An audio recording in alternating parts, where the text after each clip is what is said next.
Ladies and gentlemen, good afternoon. We will start now the second session here concerning on the connections. And I have to say that I'm Jarno Limnell, coming from Finland, which is rather much colder at this time of the year. So it's very nice to be here. I work as a professor of the cybersecurity in Aalto University, which is the biggest university in Finland. And then I work also as a vice president in Finnish security company called Insta. Big pleasure to be here with you today, and I am sure, I can promise you that we will have an interesting 1.5 hours ahead of us with these panels, and hopefully also with your active interactiveness with this panel. As we have heard many times during this morning and early afternoon, everything that can be digital will be digital. And at the same time, as cybersecurity persons, we are the safeguardians of these chains. And at the same time also, I would emphasize that we have to be happy when we are living this kind of era in humankind history. This huge transformation, what is happening and what is ahead of us, we can experience that. And we can also make an effort how that will happen and how secure that will be. So this is great in many ways. And also, as emphasized before, I think it's very important that we are not only concentrating from the security point either, only for the threats. Security is a happy thing. It's an enabler, as you very well know. But then at the same time, we have to be realistic and understand that at the moment in the world, the technology and the digitalization is developing faster than the security. And that is the biggest challenge for us at the moment. So I am very pleased to present my 4 panelists. Rick Howard is unfortunately not able to attend this panel because of the travel difficulties, but I will have 4 excellent experts, starting with the Chugo Nobe, who is the Chief Advanced Service Architect in Intel and also visiting Associate Professor in Nagoya University. Most welcome.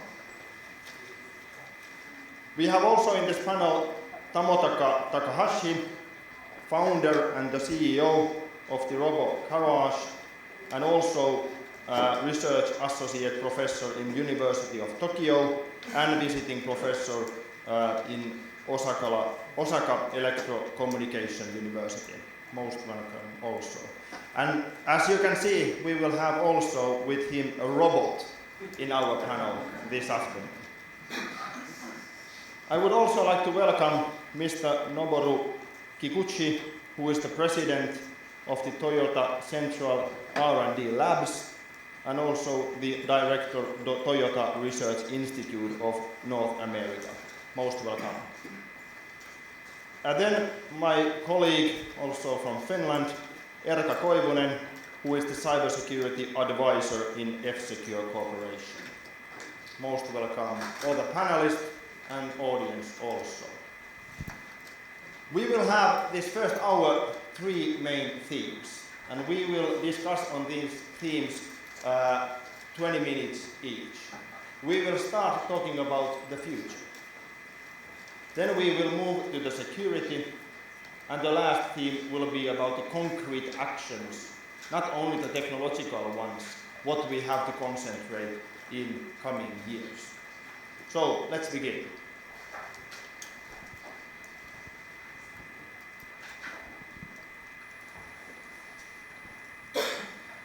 So we will start with the future. And my first question to this panel in this theme is that how you see the situation after 5 years, 2020. How connected societies and connected world we are living and doing business then. And why you believe your vision like you will explain. And we will start with you, please. Okay. I think within the next 5 years. Yes. Yeah, but as you see that there is kind of great discussion regarding technology singularity point in 2045. But some portion of the daily life will be gradually very close to upcoming to close to the technology singularity point. For example, maybe within next 2-3 years, there are kind of artificial intelligence based on deep learning in the cloud. For example, that as for the voice recognition, some engine can understand or even maybe can dictate basically the word sound to the text quite correctly for maybe 40 or 60 languages, which have already surpassed the human activity, human capability. So I think that some kind of artificial intelligence has been born inside the cloud. So such kind of movement will be expanding into additional voice recognition and even image recognition. And such kind of engine may support people's daily life. So that gradually some kind of analytics or recognition type portion of the human being will be replaced or supported at least by such kind of engines. So this is kind of one part of the technology singularity point migration. Yes, so we are gradually, we have already started to come to close to the technology singularity point. So 2020, maybe such kind of things could be quite apparent in the worldwide basis. Thank you very much. What is your insight, Tomotaka? At least I think we will see more roads, right? Yes, that's right. I think I also think the technology is gradually changing. But I think, for example, iPhone changed the world suddenly, and I believe the hardware for consumer might change the world. And I hope this small guy can change the world. And this is actually this is phone, and I'll call him.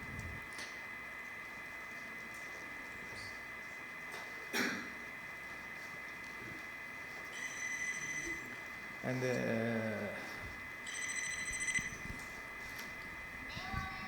he said, "You got a phone call." I can talk like this.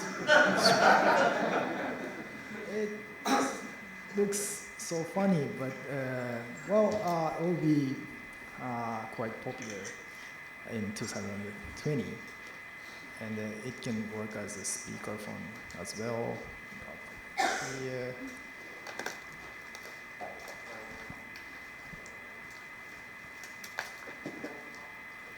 Like this, and so it can work as an avatar, and also this is also a robot, so I turn it off. 立ち上がって。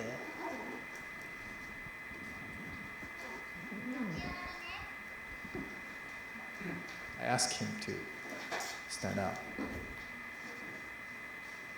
Oops. Not that way. 歩いて。歩いて。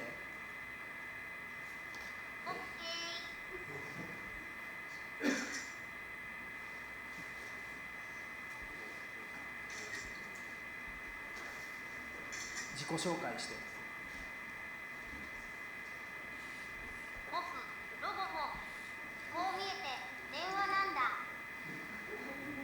何ができる？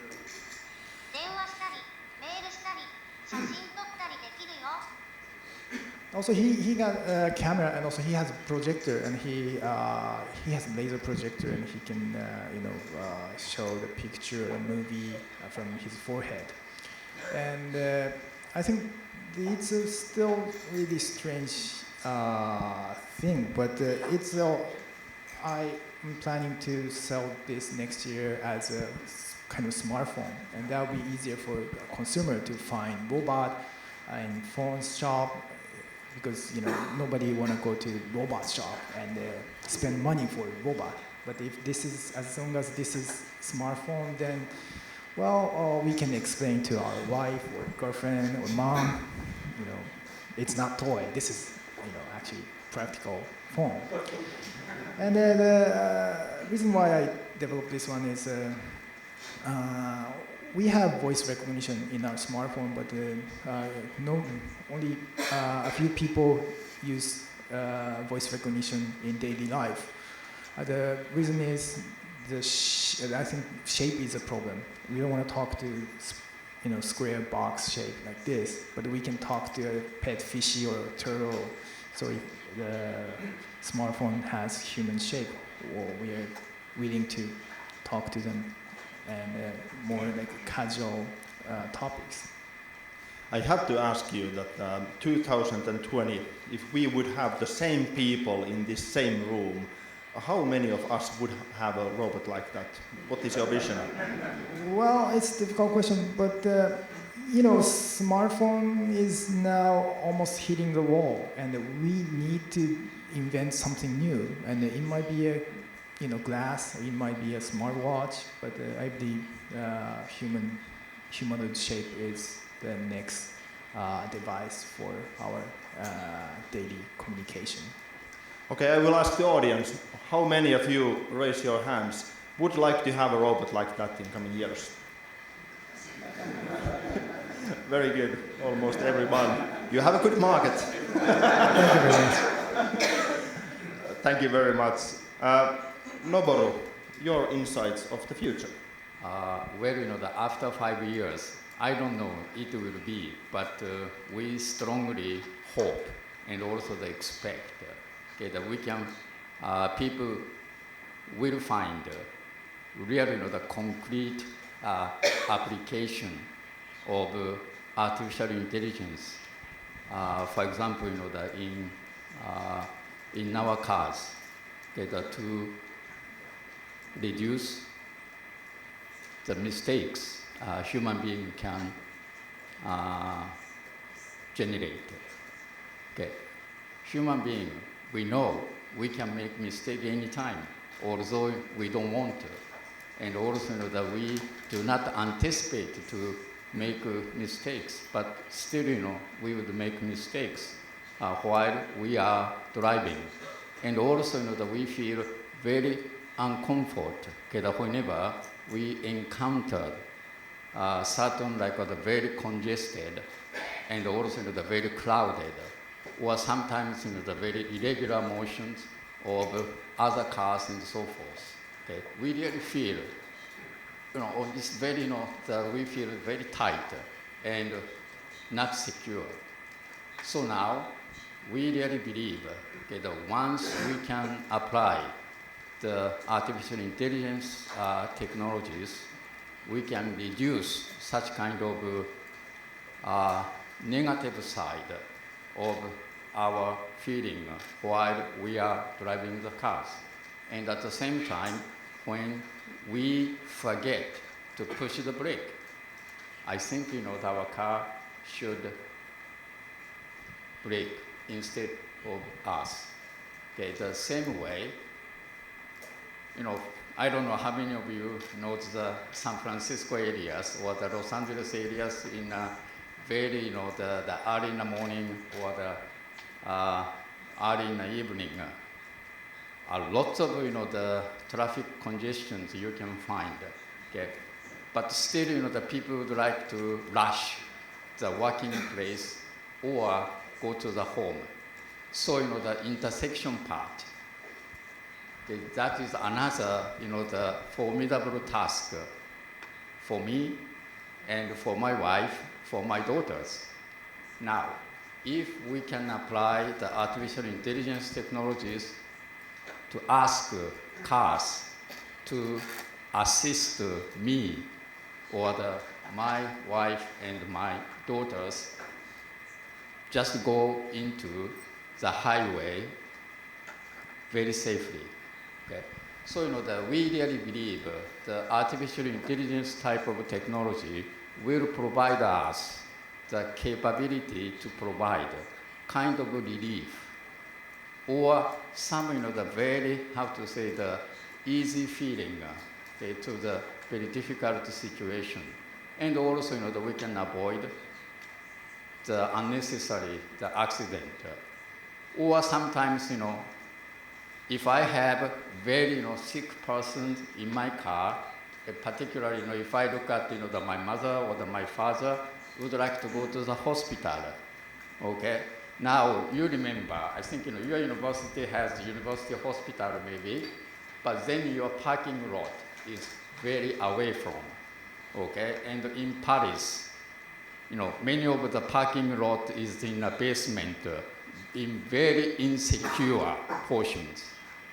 But if we have a kind of autonomous driving capability, very surely, okay, we can ask my elderly mother or the father step out in front of the door of the hospital. Or I can ask my daughter, okay, just go into the shopping mall or the center without having any of anxiety to park in a very dark, dusty, and very insecure field, the parking lot, okay? So, we really wish to push, okay, to solve such kind of issues. After 5 years, I believe we will solve many of those issues, that currently people can have by applying the artificial intelligence as well as, the connected, using the connected network technologies. Okay, so, and that is the reason why I think yesterday our president announced that Toyota will establish the Toyota Research Institute, okay, to make a vigorous study on the artificial intelligence.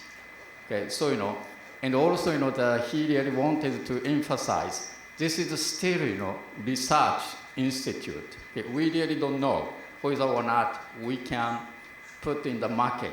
I think, when we will put those, the technologies to the market, we need consensus from the society, okay? And then the society has to accept, okay, such kind of technologies with very securely. So, in many aspects, in order to introduce such kind of technologies closely related to the safety of the human beings, I think, many issues other than technologies are involved. So, we really hope, even after 5 years, society will get some sort of, not the consensus, but at least, the common directions. I have to ask you the same question than I asked Tomotaka. 2020, how many people of this audience, what do you believe, will be driving self-driving cars? I think, not complete self-driving cars, but, partial one, okay?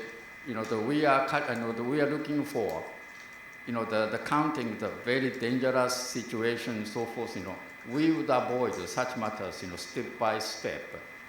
5 years later, yeah, we may have maybe 3 or 4 functionality by applying the autonomous driving technologies, but maybe 10, maybe 20. So, by adding up all those, maybe after 50 years later, we will have complete, maybe, the autonomous driving. Sometimes, that can be chauffeur to us. And sometimes that is guardian angels for us. So, we are looking at second one more rather than the chauffeur side. Okay, the guardian angel protect the people, watch the people, and avoid the mistakes, and make solutions without offending the human being's feeling. Okay, that is also, the very critical. So, that we are paying attention the research on artificial intelligence as well as human being, particularly, like a feeling, how to accept the differences also. Thank you very much. Very interesting thoughts. Erkka Koivunen, how you see next 5 years, where we will be 2020?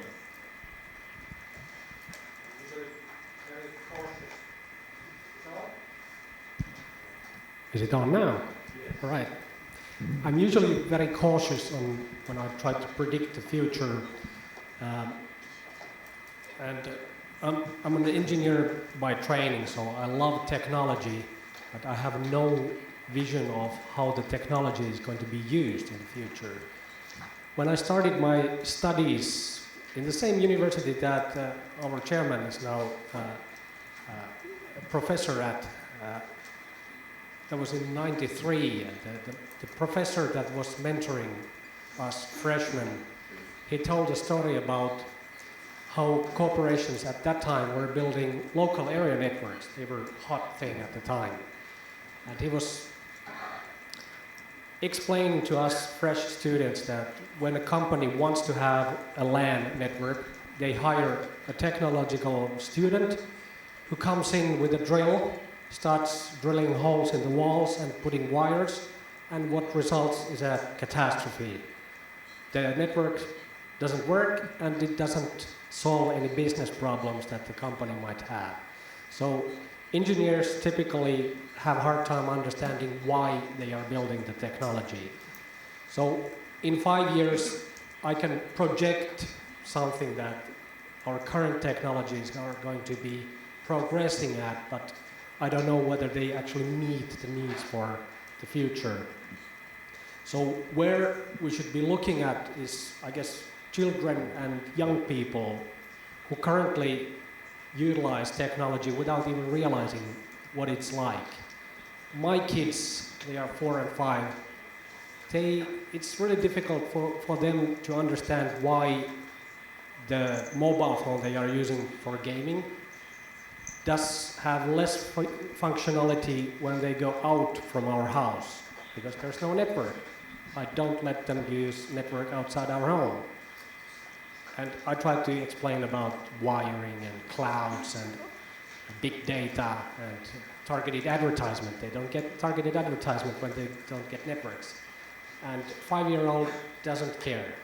And I've noticed that people under 20 years, they pretty much don't understand how their gadgets work.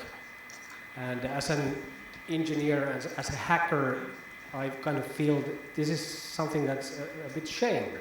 People don't even know how technology works, so when it fails, then they are less equipped to figure it out and how to fix it. So now I try to make some projections based on current technology. I also come from a telecoms background. I used to work for an ISP, and when I was fresh out of studies, I tried to ask the network engineers that were designing our networks, how do they predict the capacity that they would need in the networks in the future?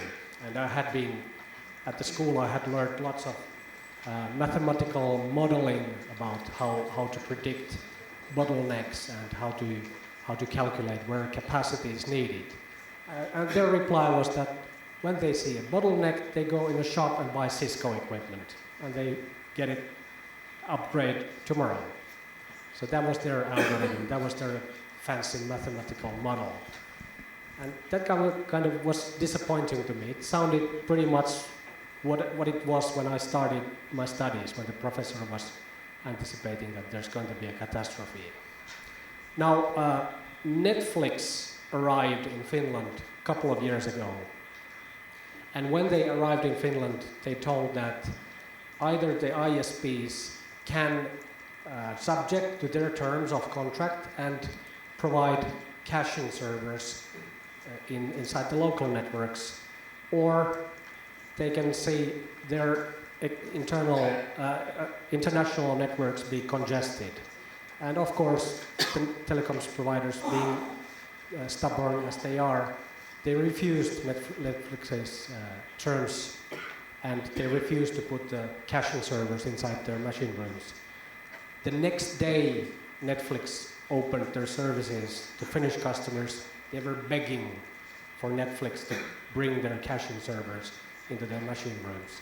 So the old-fashioned view from the telecommunications provider was to find tier 1 core network providers and eyeballs. In the future, the eyeballs are not going to be people. They are going to be robots like that. They are going to be fridges and toasters, cars, and we are going to have to design our networks to accommodate the explosion of those devices. And of course, the explosion is not going to be just the amount of traffic that those systems are going to generate in the networks. It's also going to be the amount of security problems that they're going to bring with us.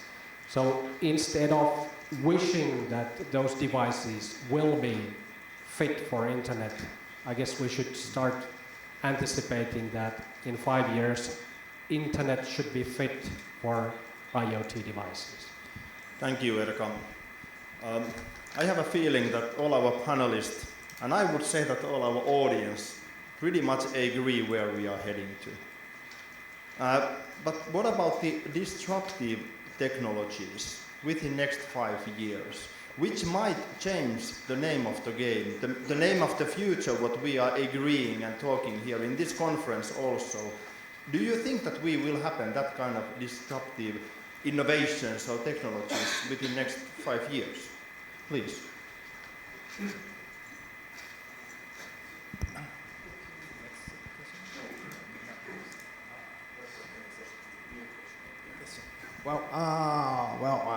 It's a quite sudden question. Could you answer after someone? I was saying that we are agreeing a lot where we are heading to. That do you see that there will be, for example, some disruptive technologies which might change the game, change the future where we are heading to? Do you believe that will happen?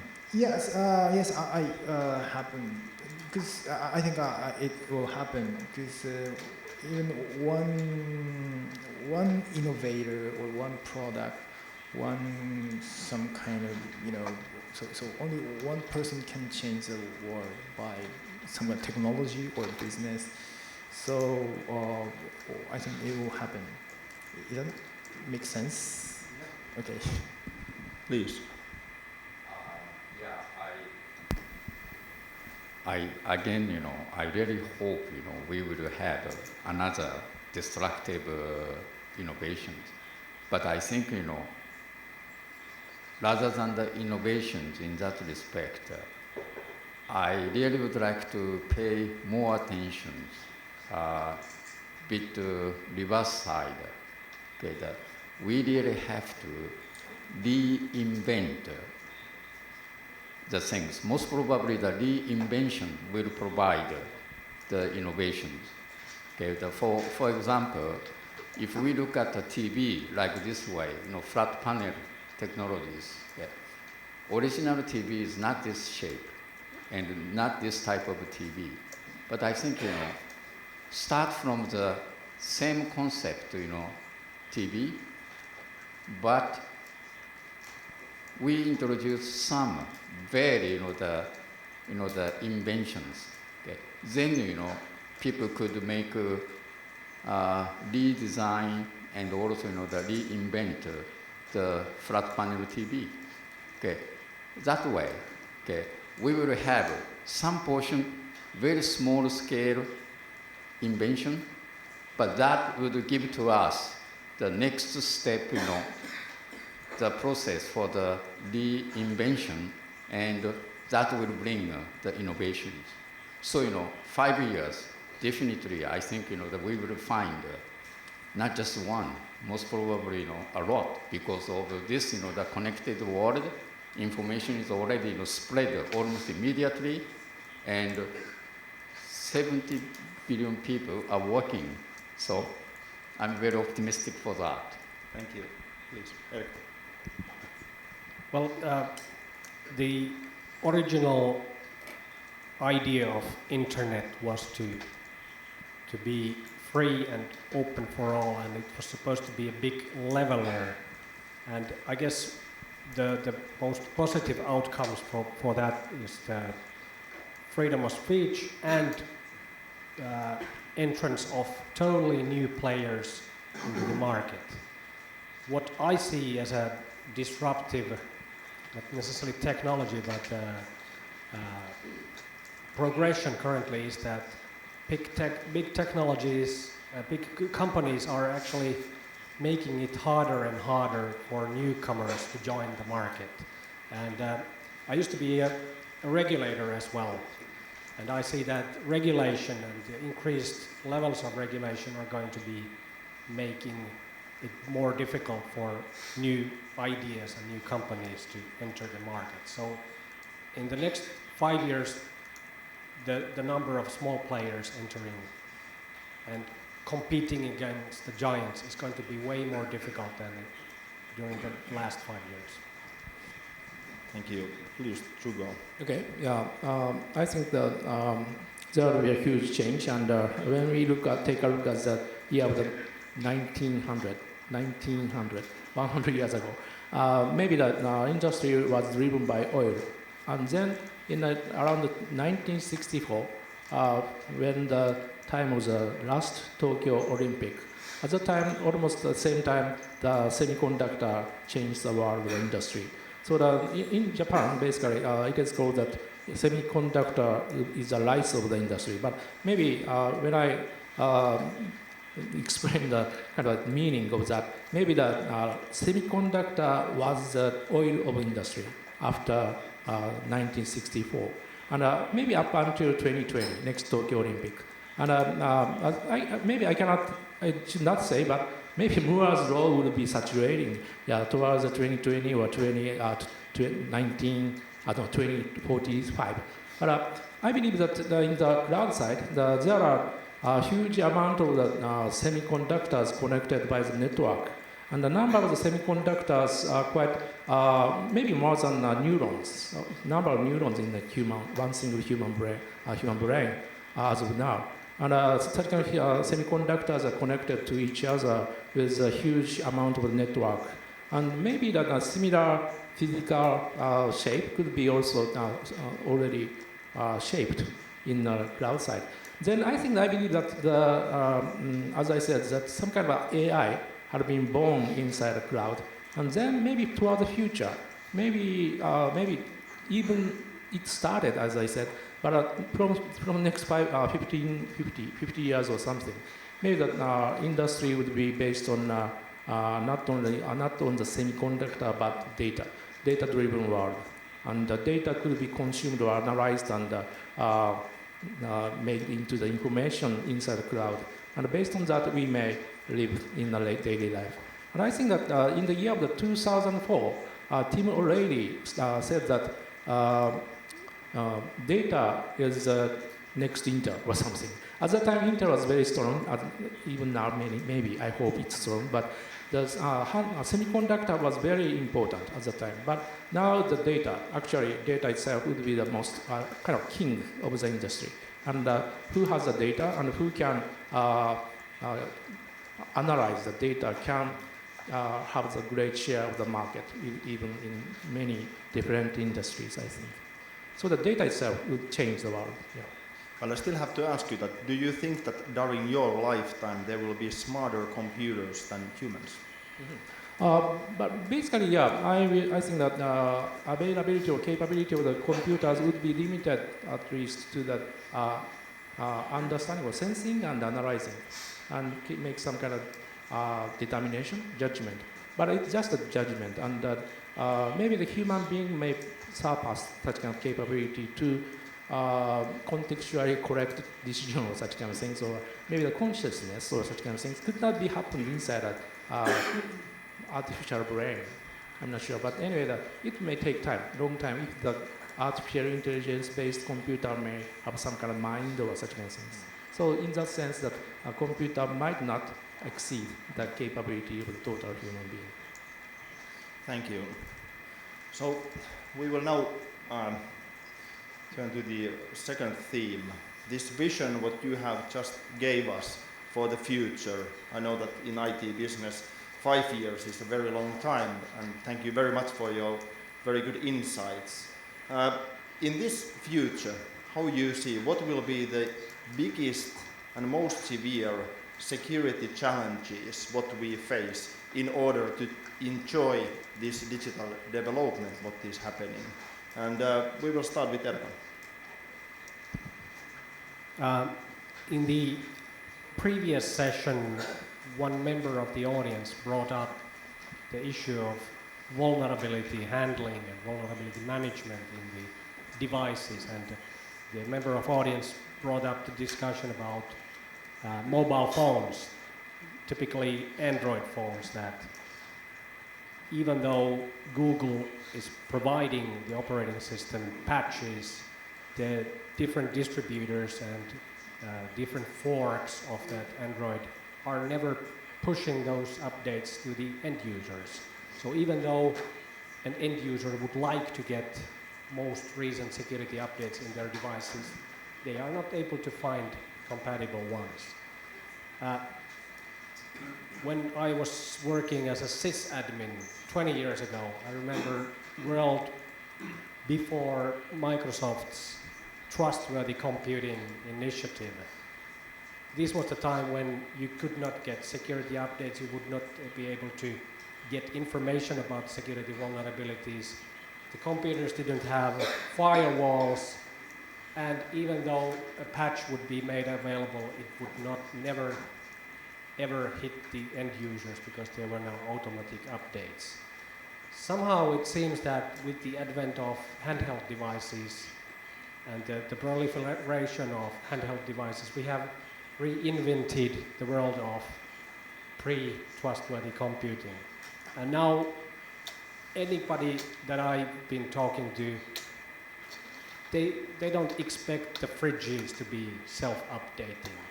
Even Volkswagen, when they were distributing the rigged software to their cars, they didn't have figured out the way to remotely fix it once they get exposed. If I would be hacking my car and distributing so many malicious cars in the network, I would have figured out a way to fix it once the regulators get the hang of it. So as I previously mentioned, the shift from eyeballs to devices, we definitely have to figure out a way to keep the infrastructure secure, and we have to figure out a way to find, search vulnerabilities on those devices and to get them fixed. However, this is not going to be enough. We're going to have enough big base of vulnerable toasters and enough many cars in our streets that are never going to be updated. So we have to invent ways to provide security from an outer layer. Our company, F-Secure, is going to, next week we're going to release a new product that is going to bring security to IoT products inside the home. These are the devices that don't know how to defend themselves against malicious intruders in the network. They are not equipped to detect malicious activity taking place, so it has to be provided from somebody else near the network. Similarly, when Charlie Miller and Chris Valasek, when they discovered that Jeep vehicles were open to the network and they had vulnerable components in their Sprint, the mobile network provider, rushed to provide at least some level of network filtering technology so as they can provide some level of protection from external attacks to the cars. That didn't fix the components that were vulnerable in the car, but that at least made it more difficult to try to exploit those vulnerabilities. So we have to be able to take a more holistic view on security, and we have to rely on other players, not just the device manufacturers, resellers, and the software vendors. We have to have an ecosystem, if you will. Thank you, Erkka. Sugo. Okay. I implemented telematic solutions to vehicles in the past 10 years, and which means that the data center may pick up some kind of a sensed data, even positioning of the vehicle or the state of the wipers, strong or weak or something like that. And ABS data could be picked up from the vehicle. And also then data would be analyzed in the side of the cloud side or data center. And then we make the information and feedback to the customers. And so that we can provide such kind of information based on IoT-based analysis. But finally, the driver itself, himself or herself, may drive. So that it's up to the driver what could be done for the IoT solution in the past. But when we start to implement the self-driving vehicle, as Taniwaki-san clearly mentioned that the IoT will pick up the sensor data from the actuator or ECU and go up to the cloud and then go back to the actuator. So that when we start to build a kind of a self-driving vehicle, its computer may talk directly to the ECU and also the actuators. Then the people would not be involved with that. So then that we have to be very careful how the correct data could be implemented or injected into the CAN side. So that this is a kind of a thing which would be happening from now. In the past, it was not happening. So in that sense, we have to be very, we have to prepare some quite robust solution to make injection back to that CAN. And it's always happened. I mean, maybe it was 30, 60 times per second, we will inject such kind of data from the computer to the vehicle. So in this case, that huge amount of the well-secured solution have to be implemented inside the ICT solution, not in CAN itself, because we cannot change CAN as a moment. So that we have to implement the IoT itself, but also with usage of the IoT itself, we may provide the secured solutions to that section. Thank you. What do you think, Tomotaka? What will be the biggest security challenges? And I would add to you that how secure those consumer robots will be? Well, first of all, since the part of the reason why I create this kind of tiny robot is because we can avoid physical danger. Because if we have a human-sized robot, it's quite dangerous, and we cannot provide 100% safety. But if he's small and he only handles information, we can somehow, control that. And but still, we have some kind of risk because since this is this kind of a personal robot, and for example, I might talk to him like, this is nice view, or today's hot, or I'm getting hungry, or this kind of casual data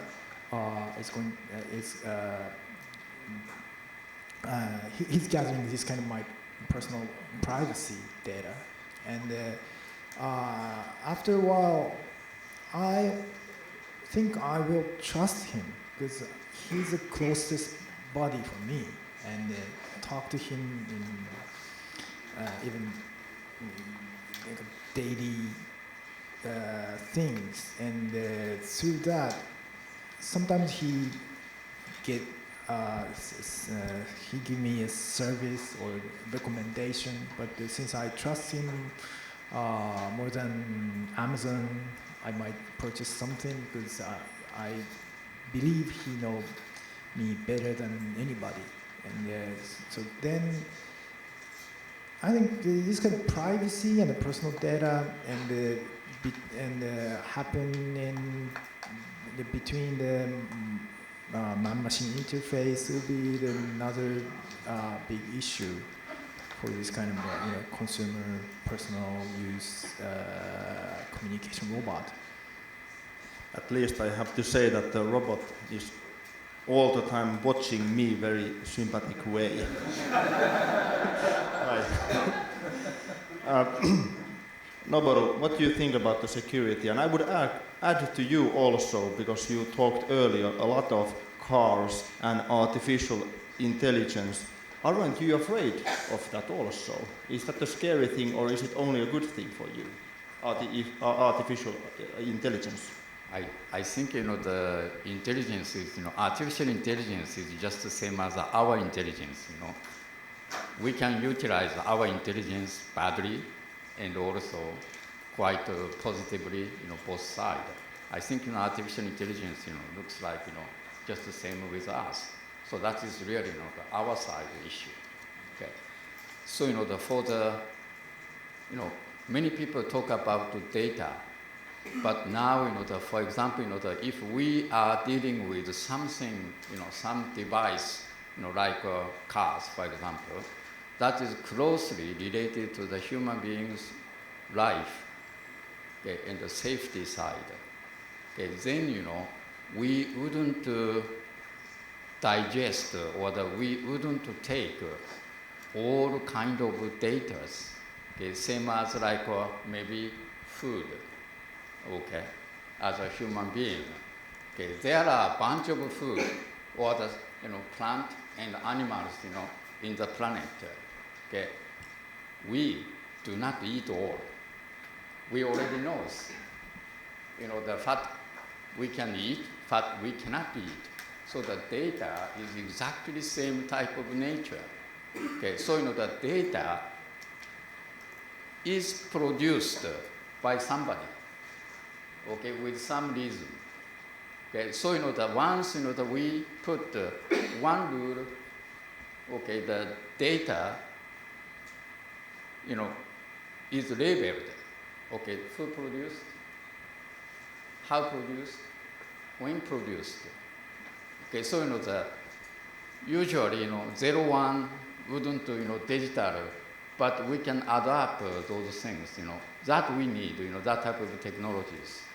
Okay, so once we can select the data that is appropriate to handling within our device, then now we can start to look at the capability for example, the artificial intelligence side and also the machines, okay, so that we can have the autonomous driving capabilities for both sides, chauffeur side and also the guardian angel side. Okay? And also, our devices wouldn't be need not be connected all the time. Okay, we can disjoint even in an era of IoT. Okay, who need connections all the way, all the time. Okay, the simply connection is required at the time when we need. Okay, but at this moment, I think the many people, for example, like PCs, connected all the time. That simply indicate we just expose to the world. Okay, do whatever you want. Okay, so I think the internet age is the same as our body type. Okay, yeah, surely the society has to build up certain the immune systems, and also if we have some problems, then we have hospital systems. Okay, if somebody put poison, okay, with very consciously, that is crime. Okay, I think those parts wouldn't be done, okay, by the society, but within a device we provide, or the even robot or the cars in the same way. Okay, we would connect to the world, okay, whenever we need. Okay, at the same time, data we wouldn't take all. Okay, we take data necessary, and then if safety issue is coming, then the data has to be labeled. Okay, and that way we can protect, not perfectly, but at least we can come out up to the point. Okay, everybody can accept this type of matters. Erika. Yeah, I would like to continue from the notion that should we be really scared of self-driving cars. On a pragmatic level, I'm more scared of the huge number of amateurs driving their cars currently. So I would welcome the emergence of self-driving cars. Similarly, air travel, even bus travel is way safer because there are professionals driving those vehicles. So instead of everybody affording a driver, we should automate the driving experience. And in that, actually, we are turning the car from a device to a service. And in many cases, you were referring to we trying to figure out which is good data for the artificial intelligence to digest. For the provision of self-driving cars as a service, instead of just dumping devices to the streets and letting the end users survive and manage them, it requires that there's actually some we, some us providing that service and taking responsibility of the whole value chain down to the place where rubber meets the road. The current very distributed system where just somebody takes care of something. The owner should be able to fix the car and patch the software. The manufacturer would not take any responsibility once the car is out of the factory. That would not provide us safety in the future. That would only expose us to cybersecurity problems, and there would be millions of hackers trying to, well, not necessarily invent the wheel, but divert the wheel, if you will. So for the industry to make industrial IoT or self-driving cars more safely, the industry would need to take responsibility of securing the whole chain down from the factory to the end user. Very shortly. Yeah, for that, surely, the manufacturer has to take certain portion of the responsibility, but at the same time, I think, this is a social issue. Okay, that is the reason why, at the very beginning, I told you, when the technology will be implemented to the society, and then when the society will receive it, accept it, that means, at that moment, okay, the security issue is not just the manufacturers, whole society's issues. Okay, that type of, the consensus we have to build. Okay, we means this is not just Toyota, not just Nissan, or not just Volkswagen. Okay, I think, whole society, including government. Okay, otherwise, the safety-related product, okay, wouldn't be, the distributed. Okay, but again, then, the social side. Okay, we can also talk about same way, not same way, but I don't want to make confusion, but like guns, okay, some country would allow, some country wouldn't. Okay, so all those things are related to the societies, okay, and also the value of the societies and the belief of the societies and so forth.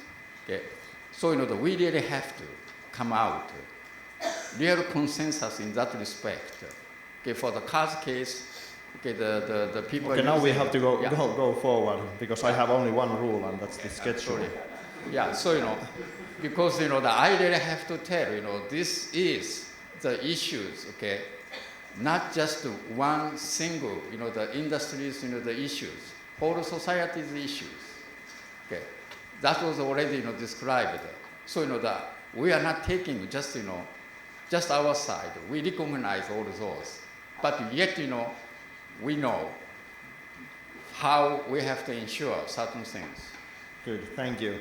So when I'm listening to you, I can see that we are not, of course, talking about a technological change here. We are actually talking about a cultural change.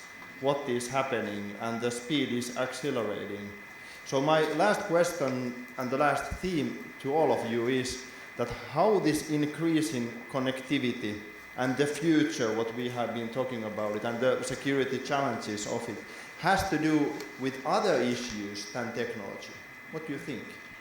Shugo? Okay, I think of course that the social thing is also involved under how the human being factor. I mean, how human being may coexist in a daily life with artificial intelligence or connected things. And but other than that, maybe this is also a technological question, but especially it could be said to Japanese market. The data size in Japan is a little bit very small. We have to, in order to make a great data-oriented or data-driven society or technology go forward towards the future, we have to have a very huge, basically, the data center, number crunching data center. But still, we do not have any good size of the data center in Japanese market, or as a Japanese company, do not have a globally distributed data center. And basically, recently, the point is that maybe the key number would be 1 million unit of servers. And very well established web-based companies like Google, Amazon, Facebook, or such kind of things, they usually have kind of a 1 million unit of servers inside a data center, which will be globally distributed anyway. But the size within one domain will be amounted to around 1 million units. But it is said that in Japan, total cloud-related number of servers, which is cloud-related, would be around 1 million in total. And such kind of 1 million unit of servers would be distributed, divided into the many very small number of servers. So with that situation, we cannot analyze, or we cannot grow or educate or foster the great data scientist or such kind of things. So maybe I think that this is also an additional question to Japan, but maybe for the vehicle company have a very good, huge number of the data, and it's very globally distributed, and the vehicle company can pick up such kind of data. So I think that it's very, this is just a kind of assumption, but I think that I believe that the data center, huge data center will be required. Then the automotive-related data center have to be built inside Japan, at least with the number of 50,000 units of the servers or 100,000 units of servers. With that, maybe we can, I mean, as a Japanese companies or industry, we can catch up with the changes of the industry, like from the semiconductor to the data-driven industry. So this is, technological issue, but still, in addition, just on the engineering side or security side, I think that this segment of the industrial enforcement have to be implemented in Japanese market. Thank you. Tomo-taka. Yes, especially this kind of conference, people tend to talk about too much about computer data technologies, and but actually the biggest issue right now is human, and we are so dumb, and we are so crazy. Sometimes we are too lonely, and also really conservative. What we need is we have to design milestone to educate customer, and it will happen for robotic cars, and also for robots, and even for robot vacuum cleaner. iRobot sold the first generation Roomba as a toy, and that's why they're so successful right now. Because we don't believe robot vacuum cleaner 10 years ago, and it cost $1,000. It's too risky for us, and nobody understands that. But what's great about them is they sell it as a kind of Christmas gift, and nobody expect too much for just stupid toy. But then customer realize it's not joke toy. It's actually it has future, and it's quite practical. And then at the moment, by their toy, the customer understand what robot vacuum cleaner will be. Then they start selling $1,000 more practical model, and that's how technological company educate people. And we need that type of mind to improve our technology. And so I believe that so setting milestone for educating market is important issue for our future. Thank you very much. Please. Yeah, at this moment, everybody agrees to have the data science, data analytics, and so forth, together with artificial intelligence. But I think, the next step we really have to look at is really the human science, to understand feeling, perception, and also, the feeling of consensus, disagreement, all those. So, we really have to do more research on human feeling, perception, and all those. So, we just integrated as a human science research, as well as human analytics, human analytics, same way as data analytics, we really have to have that. Previously, those are out of technology side. Everybody just considered that is a different issue. But I think, we really have to pay attention to that side, together with the technologies.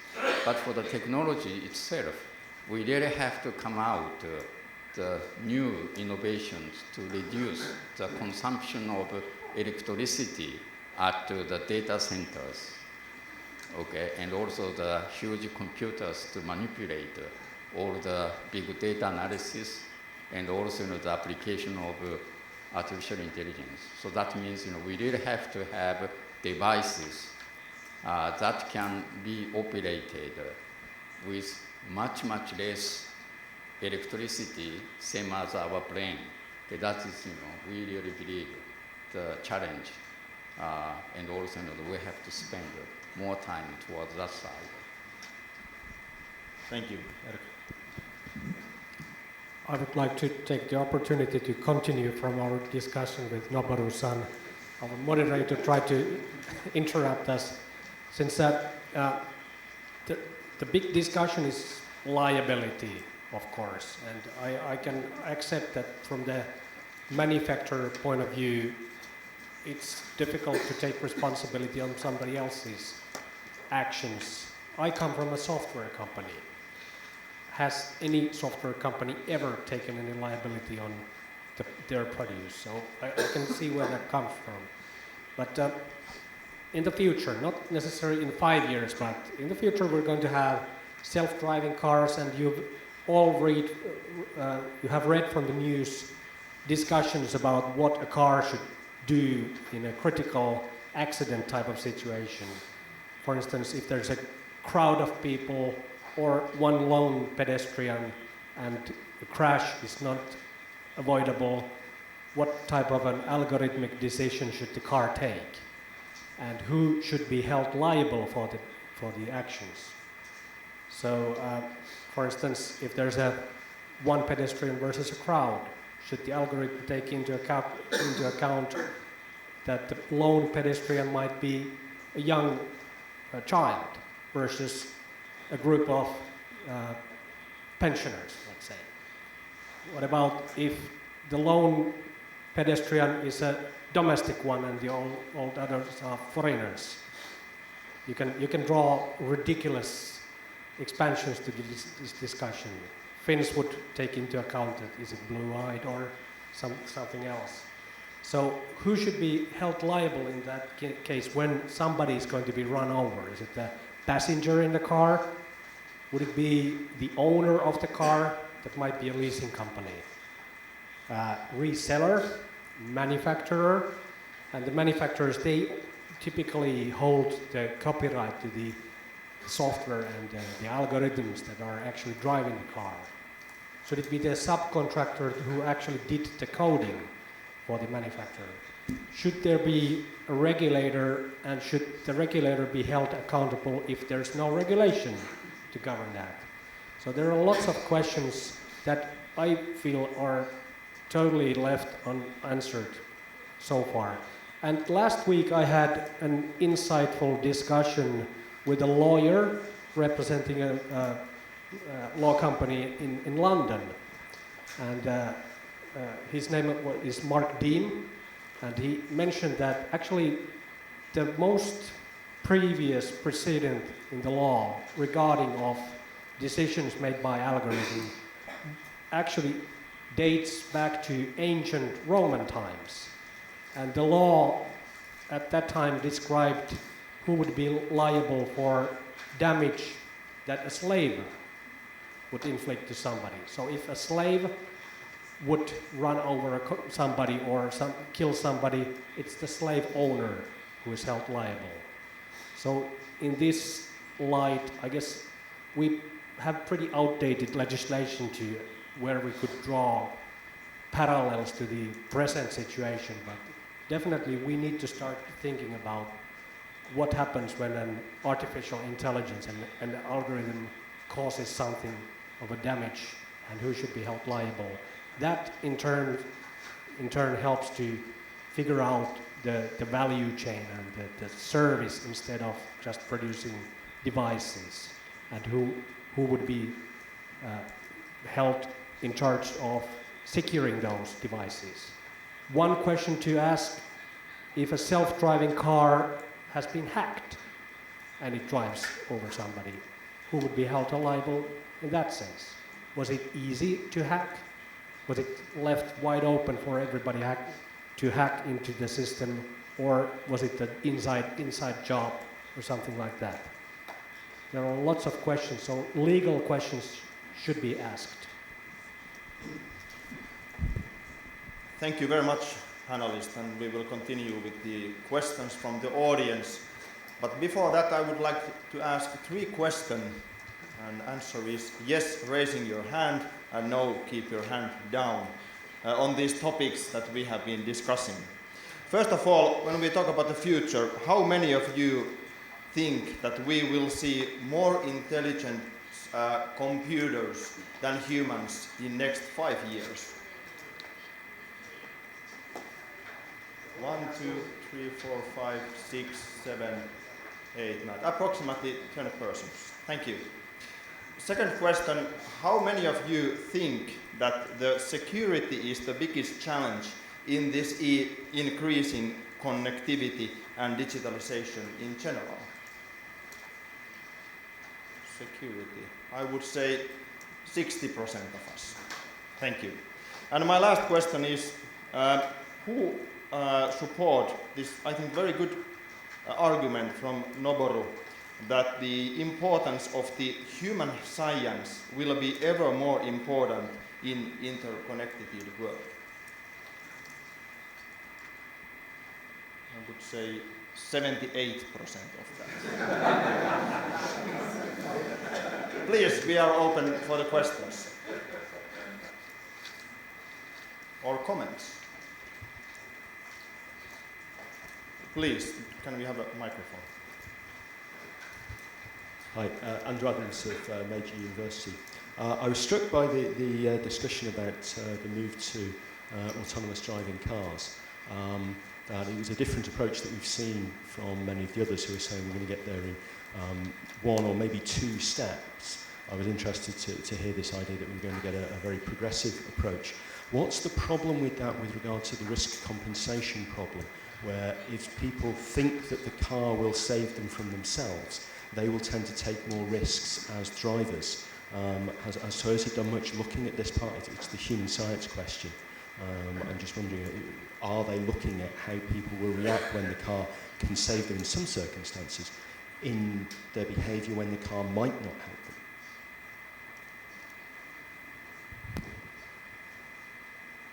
Erkka. I don't have an answer, but I have a story. When the Soviet Union collapsed, the people in Russia, they were finally open to a possibility to purchase Western cars. They had been using domestically made cars, which were not that easy to drive fast or slow. So they compensated when they had modern cars that had ABS brakes and cool stuff.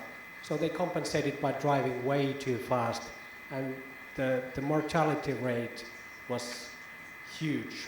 And they were driving over pedestrians, they were driving against the walls, and you still can see what type of a culture in the Russian roads there are, because they are overly confident on the security or safety technology that is protecting them. So yeah, we're going to face pretty deep problems. Hope Noboru-san, you have solutions. I think, maybe not quite the solution, but I think, nobody would put so many, the functions for the autonomous driving that we can do now to the market. I think, in a research-wise, that we can make research for any aspect, but all those technology, business, I think, we really have to think about differently. So most probably, I think, that if people would look at business in a common sense, we will put the capability so that when people would forget the braking, then I think, car side, if we can take a break, that is just fine. I think, stepwise, that type of approach, and then we just put to the maybe market, and then the test, the social acceptance, and also during that course, surely as he described, certain accident may happen. Then now, at that moment, whole society can discuss. And then they can decide, whether or not we would go to the next step or not. I think, those are rather normal. I think, the business practice so far, without having very, the critical, the regulations. Basically, when the people wouldn't receive or wouldn't accept, then, that product wouldn't be sold. That type, I think, that I largely trust, the people's common sense in that respect. So, for the technologies we have for the autonomous driving, not just Toyota, maybe Nissan, and all other car companies, if we accumulated, all the technologies, most probably we can reduce the accident, maybe, 40%. 50%, 80%. I think, that type of outcome would build a sort of trust within a society for the autonomous driving. And also the convenience side. As I said, as a parking lot, if people can find, yes, that is a good ideas to us, good service to us, then, the partial autonomous driving in a parking space, that would be accepted within a society. I think, the people immediately jump into something, like 100 years later, future. Okay, the car can fly, car can change, chasing all those. No, I think, the manufacturer will put stepwise, okay, to solve the issues, that people can make mistakes. Okay. We have, as I said at the beginning, a human being can make mistakes a lot. Okay. We can forget to look at, and then we just push, acceleration pedal immediately, and then they make small crash. Insurance company, I don't know how much money they have to pay, and then that would come to us. Okay. So, that type of issues can be solved immediately, just by applying, this type of technologies. Why not? Okay, that is the approach. And then, his worry, yes, we understand, but stepwise, okay, we can build the consensus. Thank you. So, no, maybe sooner or later we will have those flying cars coming from Toyota. Then there's the next question. Saya Estianto, Nuclear Regulatory Agency Indonesia.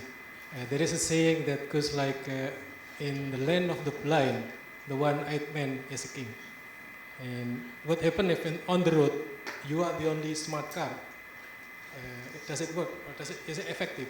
And I drive Toyota, but have you tested your smart car in Jakarta?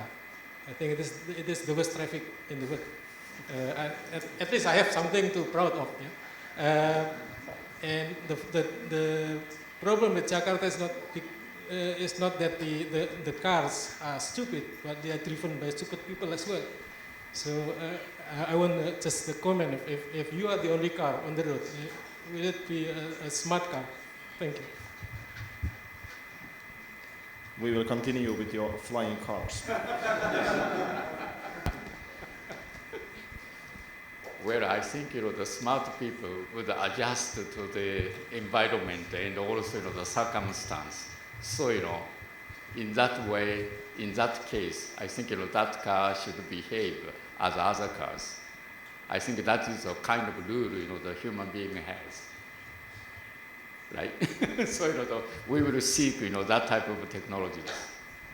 Also, it's rather easy to complete some kind of autonomous driving on expressway because globally it will be quite similar, but many, of course, changes our differences. But when we take look at the kind of crossroad on a public way, even in the United States or Japan or European countries, it's very difficult.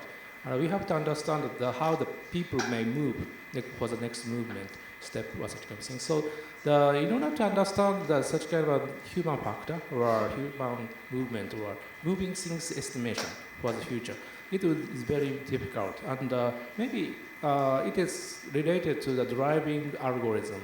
We have to make up great driving algorithm to drive through the crossroad anywhere in any country. But maybe it's quite impossible, almost impossible for human being to come up to the universally common or accepted driving algorithm. But maybe the deep learning can do that. So that is a kind of place that deep learning also will be involved towards the future. But then maybe such kind of smart car alone can drive through the Jakarta road, I think. We will have Tomatakas robots. Well, actually, I think government can do some kind of campaign to educate people. Deep learning is not perfect, and deep learning never can adjust situation in Jakarta, but some wise small campaign without huge cost can change citizens' moral and rule, and so I think lots of genius people are controlling this chaotic situation in technology field, but I hope some genius is also in government side and control the situation, how we can live with, for example, autonomous car or robots, these kind of technologies. Yeah, one single algorithm can work all, doesn't work all, yes. So then in order to drive through the Jakarta way, of course, before that, we have to obtain many data from the Jakarta crossroads. Then maybe that some kind of tuned driving algorithm, which could be used in the United States or Japan or European countries, can also be applied, but based on locally available data, and also which have to be very huge. Yeah, sometimes even some kind of rock star say something to audience, then people might change. It's such a simple thing, and we first do that, and then the computer or autonomous car adjusts the situation. Good. For the next question, please. Frank Staiano, University of Cambridge.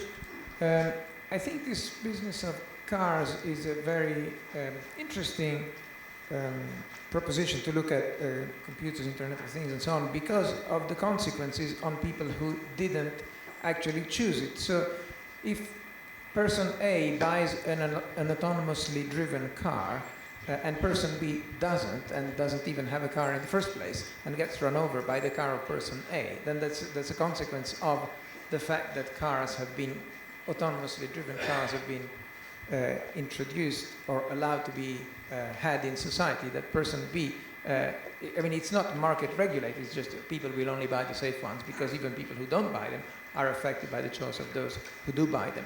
And so is this a situation where there's some appropriate role for a regulator that might say, for example, like we said in this morning's plenary session, in the case of aviation, when there's an accident, there's a request that everything be published, so we learn for the next case that the manufacturer has to share all the data about the crash. Should this be something that should happen with the cars? Should the software that drives these cars be open source so that everybody can review? Well, these are all kind of questions we want to know. If the story with the slave, if the slave kills someone, then the master of the slave is responsible. Well, if I have just bought an autonomously driving car and I was just sitting in the back seat and the car was driving and runs over someone, I'm responsible. Why? Because I bought the car?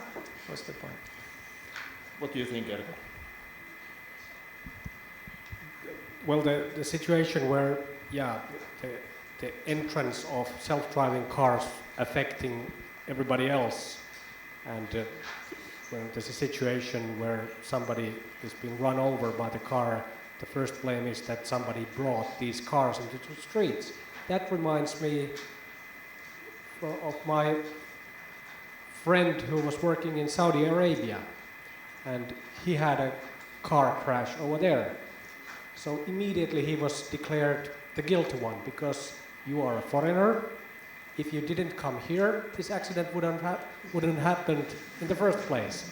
So I would not be judging the entrance and the emergence of self-driving cars for the accidents. However, as you mentioned, there's a room for the regulators to lay out the rules. And luckily, I guess traffic is one of the most regulated areas already. So the regulators should be awake in this discussion. So I'm kind of thinking along the trivial solutions. I would like to see a world where only self-driving cars are available, and you as a citizen would be only allowed to drive your car in a closed environment where you accept all the responsibility. And was it 100 years in the meantime that we're going to wait? I don't have a solution for the 100 years. Okay, last question, please, back there. Kaji from Accenture. Build on to that Mr. Corbiden's point.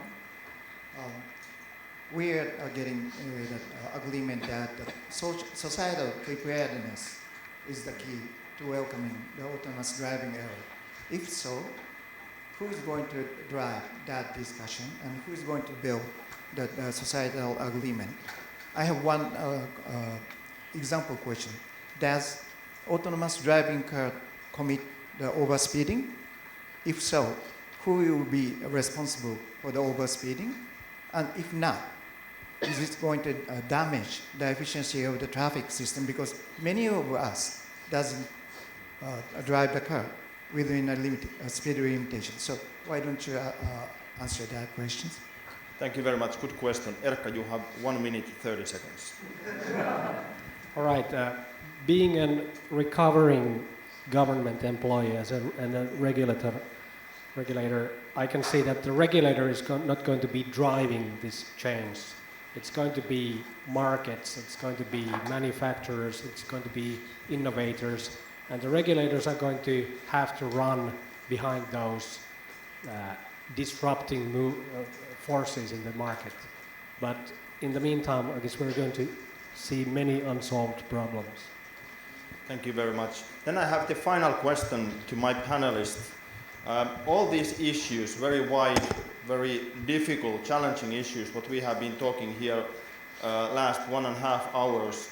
If you have to summarize your message, your main message in one sentence, what that would be? Who would like to start? Oh, maybe a self-driving vehicle will be also driven by a data-driven industry. Very good. Erkka. Cybersecurity cannot come from somebody. It has to be coming from a certain responsible body.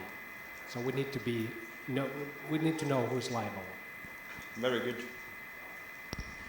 Well, probably human and the society will be more important to handle these issues, and well, then we don't have to afraid so much about autonomous cars or even robots. Thank you. Please, sir. Yeah, I think, just the same as Takahashi-san, I think, the technology side, anyway, we can develop, and people will develop. But at the same time, acceptance of those technologies are largely dependent upon the society, and also, the operators of those are the human being.